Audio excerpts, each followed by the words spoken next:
आमे तो प्रथमे national digital health mission under रे जेति की आमर पॉपुलेशन अच्छी समस्त को गोटे आयुष्मान भारत हेल्थ अकाउंट आभा अकाउंट जोटा कहूँ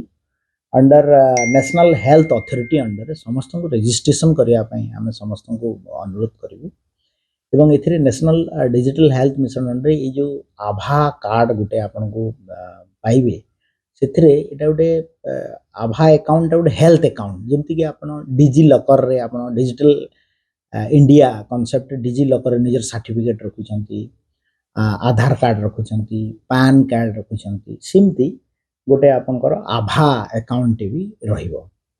सेठी रखिपारे जहाँद्वारा ए सब बड़ बेनिफिटेड हे आपमती आउ सर्टिफिकेट प्रेस्क्रिप्शन धरिकी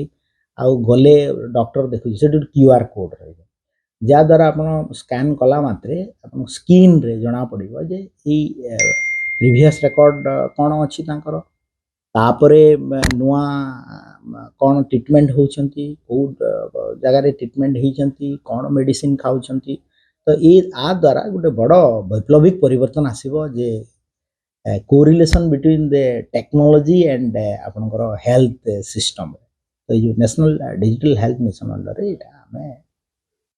ओडिशा प्रदेश रे लागू करने जाऊँ निश्चित भाव में आप देखिए जिते इंटीग्रेशन हो आयुष्मान भारत सहित ये जो आभा account Ayushman Bharat health account गोटे बड़ माने डिजिटल क्षेत्र रे गोटे एटा हेल्थ डिजिटाइजेशन ऊपर बड़ आगो को सर एटा केमती कोन रजिस्ट्रेशन करिवो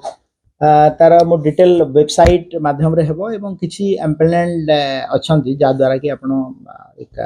अकाउंट रे भी आसीबो आमे आपण को डाकी कि पुनी थरे ताको पूरा सर एटा कोन समस्त करि परिबे ना नहीं किछि स्पेसिफिक समस्त करि परिबे आभा अकाउंट समस्त एबे सुधा सर लॉन्चिंग हबो इटा आमे देखुछु जे आ सहित आयुष्मान भारत सहित इंटीग्रेशन करिया चली योजना आपण मान को हेल्थ सेंट्रल टीम भी विजिट करी गलेनी आमे ताको खूब शीघ्र लॉन्च करिवु आपण डेट टा जणैबु फेब्रुआरी सुधा आमे तो फेब्रुआरी सुधा कहिछु ता पूर्व भी हेइ पारे आमे चलैछु ए फाइनेंशियल ईयर भितरे मस्ट ताको